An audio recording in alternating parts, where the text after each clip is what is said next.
Em simulações de segundo turno, pesquisa Genial Quest indica que Renan Santos poderia obter 26% das intenções de voto, enfrentando o presidente Lula, que nesse caso marca 42%. Dados de outra pesquisa apontam que, entre eleitores da geração assim chamada, geração Z, entre 16 e 24 anos, Renan Santos chega a marcar 18,6% de intenções de voto, superando nomes consolidados da direita, como Flávio Bolsonaro. Agora, você deve ter ficado mais curioso ou curiosa para saber quem é Renan Santos? Pois o Povo News recebe, neste momento, Renan Santos, pré-candidato à presidência pelo Missão, o recém-criado partido do qual é presidente, e também ele que é cofundador do MBL. Muito boa noite, obrigado pela sua participação, prazer recebê-lo aqui, seja muito bem-vindo. Renan, segundo o levantamento Genial Quest, 74% dos entrevistados não sabem quem é Renan Santos. Eu arrisco dizer que também talvez não saibam o que é, o Partido Missão, também chamado de o Partido do MBL, e que só foi oficializado pelo Tribunal Superior Eleitoral há pouquíssimos meses. E para começar, então, eu pediria que o senhor se apresentasse, identificando suas credenciais e onde se vê no espectro político nacional. Dissesse também por que é candidato à presidência, já que há figuras dentro do próprio MBL ou próximas do grupo, mais conhecidas, mais seguidas, talvez, nas redes sociais. Boa noite. Boa noite, Tardan. Uma honra estar aqui com vocês. Obrigado pela oportunidade. Muito bom me tornar conhecido. De fato, realmente eu sou um nome ainda bastante desconhecido, o que impressiona muito os nossos números nas pesquisas, especialmente dos mais jovens. Conforme o Tardan demonstrou, a pesquisa Atlas deixa claro que a geração Z está acompanhando muito o que a gente vem produzindo. Isso tem um motivo. Meu nome é Renan, eu nasci em São Paulo, num bairro de classe média, na Moca, filho de um advogado e de uma psicóloga. Fiz faculdade de Direito na USP, larguei a faculdade, quis ser empresário, sou músico, sou compositor, sou escritor. Guitarrista? Guitarrista, o famoso guitarrista da banda Limão Rosa, guitarrista e vocalista, mais guitarrista do que vocalista, mas faço as duas coisas bem. E tento, desde 2014, ano que nós fundamos o Movimento Brasil Livre, interferir de maneira positiva na política brasileira para aumentar a liberdade econômica, acabar com a impunidade, enfrentar crime organizado, lutar contra a corrupção. E fomos felizes, especialmente no começo. Tivemos nossos problemas com a direita, fizemos uma oposição muito dura ao então governo do Jair Bolsonaro. Vimos que o Jair Bolsonaro era fraco, covarde e corrupto. E com base nisso, falamos, precisamos ter o nosso próprio caminho. Bolsonaro tentou montar o partido dele e fracassou redondamente. Não porque não era popular junto à sua base, mas porque era desorganizado e pouco inteligente, sendo bastante honesto. Nós somos organizados e inteligentes. Ainda não somos totalmente populares, porque as pessoas ainda não conhecem a nossa mensagem. Mas quem conhece adere. Por isso que mesmo sendo muito desconhecido, eu já tenho intenções de votos relevantes. Inclusive eu estou, de acordo com a pesquisa Atlas, na frente dos governadores. Defendo o fim da impunidade no Brasil, a destruição completa do crime organizado. Defendo que o Brasil faça reformas que deixem a vida de quem trabalha e produz mais leve e mais fácil. Defendo acabar com desigualdades regionais. E defendo tornar o Brasil um país de primeiro mundo para poder sentar na mesa com Índia, China, Estados Unidos, Rússia de igual para igual, como uma potência que é o que o Brasil nasceu para ser. Eu falo de organização, de fato a gente vê aqui, quem está nos acompanhando pelas redes sociais, está vendo um grande número de pessoas que estão acompanhando aqui, postando mensagens aqui, claramente muita gente ligada ao seu grupo.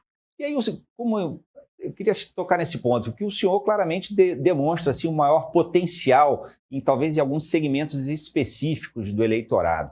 Eu pergunto, qual a sua estratégia para ampliar esse potencial? É através de ataques duros e agressivos até, às vezes, como fez recentemente em uma live, dizendo que o senador e pré-candidato Flávio Bolsonaro tem de morrer? É isso mesmo? O senhor não se arrepende dessa fala? Não, porque eu disse que ele tem que morrer politicamente. Inclusive, o Flávio Bolsonaro tem que morrer politicamente. O Flávio Bolsonaro é um câncer para a política brasileira. O Flávio Bolsonaro, com seu escândalo da rachadinha, seu envolvimento com milícia, foi o responsável por fazer o seu pai, o covarde do Jair Bolsonaro, trair a revolução que levou ao poder, a Operação Lava Jato e a esperança das pessoas em acabar com a impunidade no Brasil, e com base nisso fez acordos com o STF, colocou um petista na PGR, que era o Augusto Aras, à época, acabou com a então CPI da Lava Toga, que poderia gerar um pouco de checks and balances, freios e contrapesos ao STF, e tornou o país da impunidade. O Flávio Bolsonaro é um dos responsáveis por isso. Então eu não retiro nada do que eu digo sobre o Flávio Bolsonaro. Eu afirmo e aumento. O Flávio Bolsonaro é um problema para o Brasil e a família Bolsonaro também é um problema para o Brasil. Até porque eles capturaram a esperança de milhões de brasileiros que brigam um país diferente e transformam isso num culto à personalidade do Jair. E na questão eu tinha perguntado lá na primeira pergunta, no espectro político, o senhor se considera ali o Missão, né, o partido Missão? Depois eu queria que o senhor falasse também se chamá-lo assim de um partido do MBL, se vocês ficam de alguma maneira incomodados ou talvez até ofendidos sobre isso. Acho que não, né? Mas onde vocês estão no espectro político? Estão à direita, à direita do PL? Nós somos um grupo de direita. Classicamente, se você for estudar as categorias clássicas de avaliação do que é direita ou esquerda, nós estamos à direita. Estamos mais à direita, inclusive, do que o PL. O PL é um partido de centro. Na verdade, o PL é um partido do centrão. Historicamente, o Valdemar da Costa Neto, que é o presidente do PL, ele não podia ver um escândalo de corrupção com o PT que ele entrava junto. O que é? Tem um mensalão, tô dentro. Tem um petrolão, me chama que eu não posso ficar de fora. Não à toa que ele é o rei da tornozeleira eletrônica, o Valdemar. Então nós estamos à direita deles. E o senhor propõe políticas talvez radicais contra crime organizado, né, com medidas inspiradas em, inclusive, inquéritos do ministro Alexandre de Moraes. É isso? Por favor, explica esse posicionamento. Ótimo ponto. O senhor Alexandre de Moraes, ele fez contra as pessoas que participaram daquilo que foi o 8 de janeiro, e mesmo contra, vamos dizer, pessoas que opinavam contra ele na internet, ele fez uso de uma teoria chamada direito penal do inimigo. Direito penal do inimigo é o seguinte: você reduz os direitos de defesa do apenado, vamos dizer aqui, ou do réu, e você aumenta a velocidade da justiça contra ele. Essa é uma característica de um direito, de uma teoria que foi inventada por um jurista alemão nos anos 80, chamado Günther Jacobs. É importante explicar isso para vocês, porque eu acho que isso tem que ser aplicado contra a facção terrorista. E isso já foi aplicado em vários países. Um país que todo mundo gosta de falar, pô, esse lugar é muito civilizado, é lindo, é a Dinamarca. Havia uma facção criminosa na Dinamarca, de tráfico de drogas, e aí na Dinamarca é o seguinte: se encontram vínculos teus com essa facção, inclusive de divulgação, você pode ir preso, mesmo não tendo cometido crimes. O direito tem que ser rápido e tem que ser muito duro contra esses caras. Até porque o Brasil vive uma situação de guerra. Se eu comparar, por exemplo, os números de homicídios para cada 100 mil habitantes, aqui no Ceará morre coisa de 30 pessoas a cada 100 mil habitantes. A Ucrânia em guerra morre de 4, 5 a 6 em ano de guerra. Ou seja, a gente tem uma situação de guerra, é uma situação que é excepcional e, portanto, nós temos que tomar medidas excepcionais para destruir o crime. Mas chamar de terrorismo é um pouco forçação de barra, né? Não. Você não acha, não? Não, acho nem um Pode pouco. ter atos terroristas, mas que seja uma facção seja terrorista, eu acho que desvirtuar o conceito de terrorismo. Né? Eu não acho, não. Eu acho que ela pratica o terror, eu acho que elas são entidades políticas. Eu já vi uma crítica, até, acho que foi a Gleisi Hoffmann que colocou, não pode ser uma entidade terrorista, porque a entidade terrorista ela envolve noções políticas ou ideológicas. Pois bem, tem uma causa, tem uma defesa de algo. E o Comando Vermelho é um grupo político. O Comando Vermelho faz ocupação territorial, ele tem bandeira, ele tem ideologia, ele tem perspectiva. Ele tem inclusive, vamos dizer, difusores culturais da visão de mundo deles. Eles criaram um estado paralelo com a sua própria perspectiva de Brasil. Não à toa fizeram um lobby em Brasília. A bandeira deles é o lucro, né, no caso deles. Não, a bandeira deles é o lucro via ocupação territorial. Porque a bandeira deles são lucro, então eu vou falar que um banco é uma organização terrorista. A máfia, o senhor considera uma organização terrorista? Depende, se a máfia fizer ocupação territorial e matar de maneira sistemática seus adversários, como fizeram em alguns lugares nos Estados Unidos. Sim, porque eu quero dizer assim, o PCC... ele tem uma linha diferente do Comando Vermelho. O TCP tem uma linha diferente, cada um tem a sua linha, cada um tem seu modelo. Se você faz ocupação territorial, nega a legislação brasileira, comete crimes e mata pessoas em nome da sua perspectiva de poder e dinheiro, sim, você é uma organização que pratica o terror, e sim, você é terrorista. Enfim, vamos lá, que eu queria ouvir a sua opinião também sobre um tema, está aqui no telão, vamos lá, queria ver qual é o seu comentário sobre isso daqui. Olha, a gente está vendo o Flávio Bolsonaro já em pré-campanha. Eduardo está no Bahrein com Flávio Bolsonaro. Olha aí a imagem, reportagem aqui do G1. Nesta sexta-feira, Eduardo postou uma foto com o irmão Flávio Bolsonaro em uma visita ao Bahrein, né, um país no Oriente Médio. Satisfação em encontrar Sheikh Salman bin Hamad Al Khalifa, assim, príncipe herdeiro e primeiro-ministro do Reino do Bahrein, junto com o senador Flávio Bolsonaro, é o que afirmou o ex-deputado. Filho mais velho de Jair Bolsonaro, Flávio se colocou como pré-candidato ao Palácio do Planalto em 2026, com o apoio do ex-presidente. Se a candidatura se confirmar, o senador tende a enfrentar Luiz Inácio Lula da Silva, que deve ser o candidato do PT à reeleição. E aqui, só voltando, esse aqui é o título da reportagem, tá? No G1. PF, a reportagem de agora atualizada há 4 horas. Polícia Federal abre processo administrativo contra Eduardo Bolsonaro por faltas não justificadas. Filho de Jair Bolsonaro mora nos Estados Unidos desde fevereiro de 2025. Eduardo perdeu o mandato de deputado em dezembro e PF determinou volta ao cargo de escrivão, que não ocorreu. Tá bom? E está aqui. Queria ouvir já a sua opinião sobre isso. candidato, como é que o senhor vê essa estratégia da família Bolsonaro que está usando essa visita ao Bahrein dos dois irmãos? Tudo bem? Queria ouvir qual é a sua opinião sobre isso. Em seguida, a gente vai ouvir, já está aqui no estúdio conosco, Henrique Araújo, jornalista, colunista do Povo, apresentador do programa Debate do Povo na Rádio Povo CBN e o Povo CBN Cariri. Muito bem-vindo, Henrique, obrigado. Mas eu queria, candidato, saber a sua... Posso chamá-lo assim de candidato? Eu não sei se a lei assim? eleitoral permite. Tem que tomar cuidado com isso. Eu não posso falar com certeza. Eu vou chamar de Renan. Ou pré-candidato. Candidato a lei meio que não deixa. Tá certo. Renan, não importa de chamar de Renan, não? Direto? Não, pode chamar o que quiser. Eu gosto do Renan. Renan, qual é a sua avaliação sobre essa estratégia de campanha sendo utilizada aqui pela família Bolsonaro, visita ao Bahrein e foi a Israel? Faz sentido isso?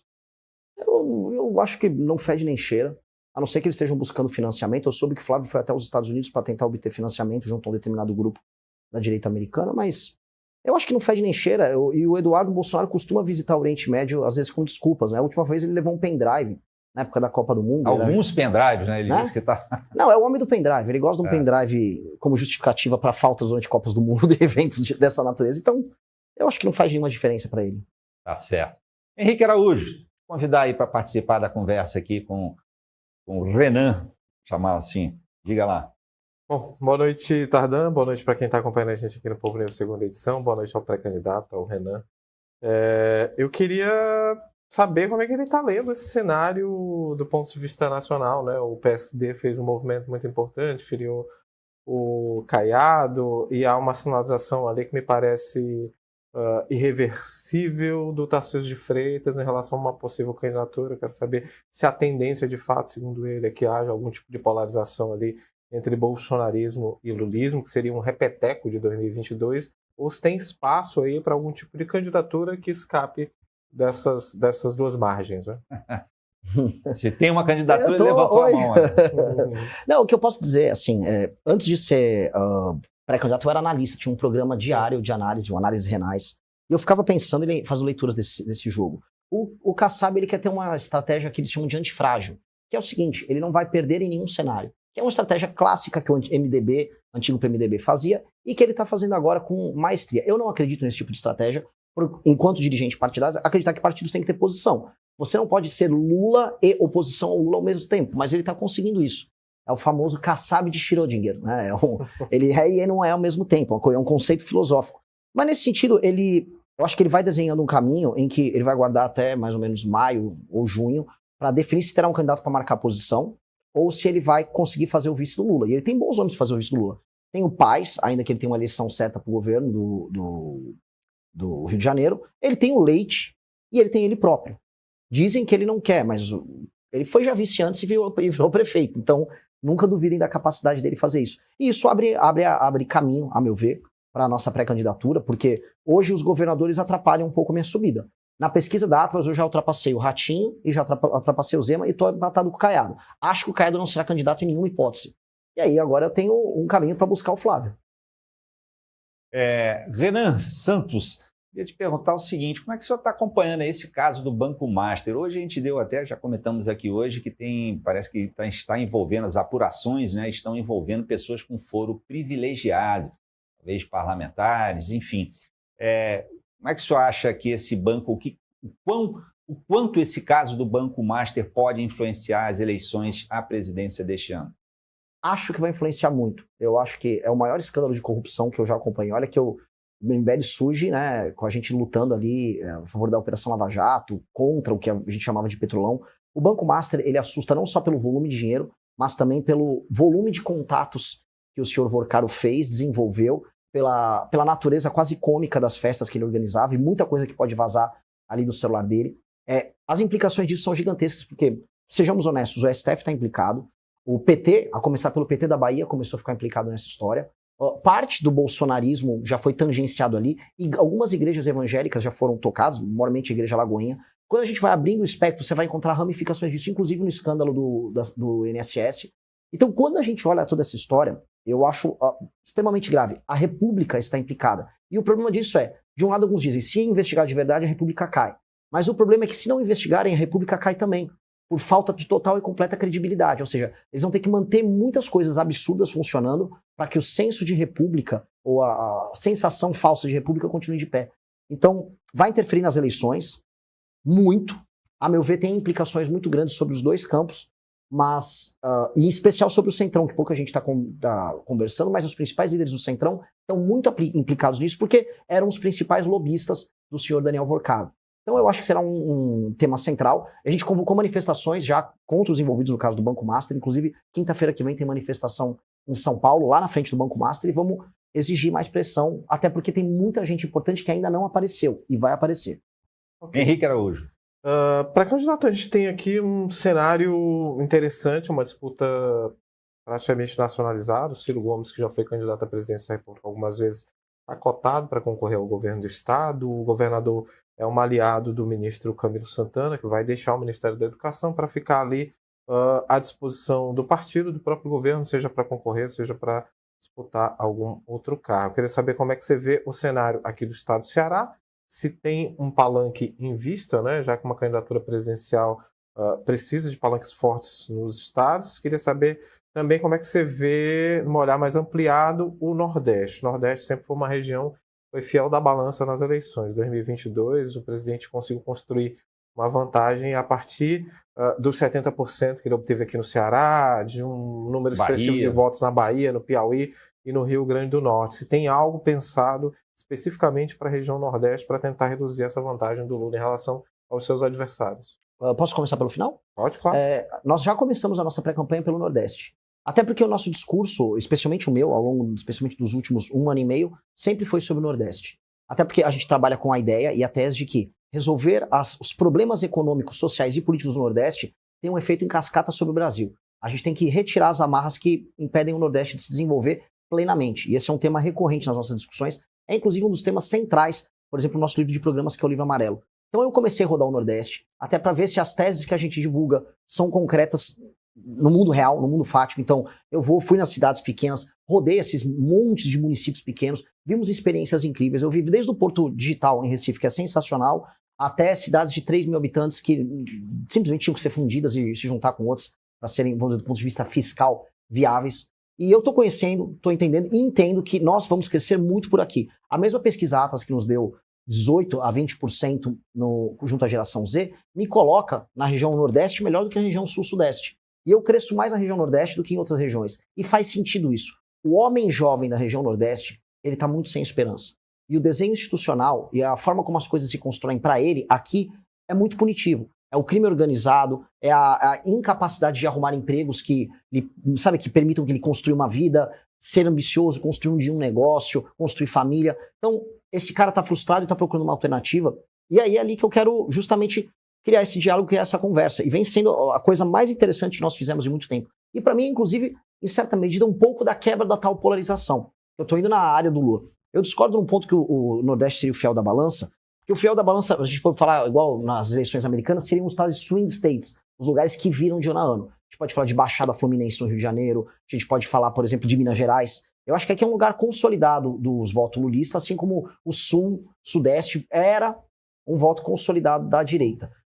Eu acho que essas coisas tendem a se alterar ao longo dos próximos anos e nós vamos ser um dos grandes fatores de alteração. Sobre o Ceará, a gente vai buscar ter um candidato próprio. Eu quero fazer um anúncio aí nos próximos dias. Ter uma Antecipa logo. Não posso, ainda não topou. Estou trabalhando aqui. Mas Ciro Gomes, mas eu prometo para vocês Gomes, que eu trago primeiro aqui pro povo. Assim, tá. Então, de antemão, está descartada essa possibilidade de apoiar o Ciro aqui? Sim. Ainda que, olhando o cenário, se eu comparar o Eumano com o Ciro, eu acho o Ciro um cara mais razoável que o Eumano. Ou mesmo que o Camilo. Ciro, um cara razoável. Essa daí, vamos pegar essa fala para o mais corte, razoável. Mais razoável. Mais razoável. Essa daí é um corte bom aí para vocês usarem. Sim, o Ciro é bom, o Ciro é briguento. Mas ele parece comigo, não vou poder achar ele muito diferente. Pois é, eu queria... o senhor não acha que o Ciro Gomes tem perfil do Missão? Se ele fosse um pouco mais jovem, talvez. Porque assim, olha só, o Ciro ele tem uma coisa que ele chama Plano Nacional de Desenvolvimento, que é o projeto dele. Nós temos o Livro Amarelo, que é o nosso projeto. Eu acho que o Ciro ele trabalha algumas teses como industrialização e a gente trabalha também. Só que a gente vê isso por perspectivas muito diferentes. Eu acho que a gente vai fazer industrialização com uma agenda de competitividade de um lado. Ele acha que a gente tem que aumentar, vamos dizer, reduzir juros e aumentar a taxa de investimento muito rápido. temos divergências sobre como resolver a questão fiscal no Brasil, mas ele ao menos é um cara que você consegue discutir projeto. Eu acho que tem um mérito nisso, por mais que ele seja meio bicudo, difícil falar com ele, meio briguento, mas é do jogo. Eu também não sou exatamente o cara mais fácil de lidar, então o jogo segue. Hoje é bicudo mesmo, porque ele tá no PSDB, né? Deixou o PDT aqui depois de uma crise Ok. e se filiou, retornando. Aí, Desculpa, não podia perder a foi piada. boa a piada, mas assim, aí eu dei uma dica pra ele, eu consegui montar o meu partido, né? Vamos ver se ele consegue montar o dele. Eu acho que não. Por falar em partido, já estamos chegando aqui, temos que caminhar para o final aqui da nossa conversa, mas como é que é a estratégia do partido Missão para essas eleições? Porque eu não conheço, vocês dois conhecem muito melhor do que eu toda a legislação eleitoral, mas essas eleições são muito importantes para a permanência, para o futuro do Missão, não é isso? O resultado. Qual é a estratégia de vocês? Quanto vocês planejam, acreditam que vão conseguir eleger, né? Que números são esses? Então, essa é uma pergunta interessante, porque muita gente avalia que as eleições são um meio de você salvar o seu partido da cláusula de barreira. Se você não elege pelo menos 13 deputados federais, você não tem o dinheiro do fundo partidário, você não tem participação obrigatória em debate, você não tem tempo de TV. A gente não liga muito para isso. Primeiro porque a gente é capaz de obter o nosso dinheiro através de produtos online, através de doações. Nós somos um partido orgânico na sociedade civil. Então a gente não vai morrer se a gente não passar da cláusula de barreira, portanto a gente não está desesperado em passar. E como é que isso acontece? A gente não está indo atrás de políticos pré-estabelecidos que gostariam de ter diretórios do nosso partido. Vários políticos chegaram, me dá o diretório aqui do Estado que eu te elejo um deputado. Não vamos topar isso. A gente precisa construir um partido de uma geração. Então a gente tem tempo, a gente vai conseguir os recursos necessários. Nós não vamos vender o almoço para ganhar a janta.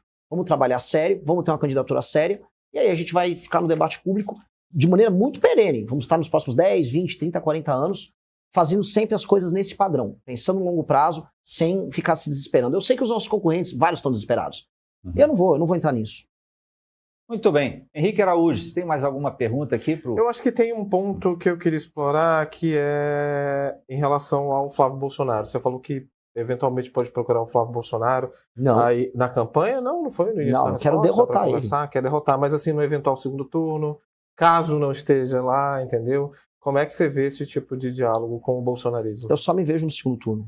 E esses caras, eles atacaram a minha família, eles tentaram prender os nossos amigos, eles foram muito sujos com a gente. Eu não tô preocupado com ele agora. Eu tô preocupado em ir pro segundo turno. Esses caras, a família Bolsonaro? Família Bolsonaro. Eu sei o que eles fizeram com meus pais. Eu sei as pessoas que eles atacaram. Eu não perdoo isso. O senhor tem esperança de participar de debates ali com o presidente Lula, com os candidatos à presidência? Eu acho que será chamado? Tenho certeza absoluta. Pode escrever. Compromisso firmado. Eu estarei nos debates. Eu já estou pautando o debate para as eleições. Eu tenho a maior militância das eleições. Hoje nem Flávio nem Lula têm a maior militância digital que nós temos. E o caminho do crescimento nosso está dado. Vai ser inevitável a participação das eleições, a não ser que as emissoras tenham algo contra mim. Mas eu imagino que elas terão mais problemas com o Flávio e com o Lula do que comigo. Eu tenho certeza disso.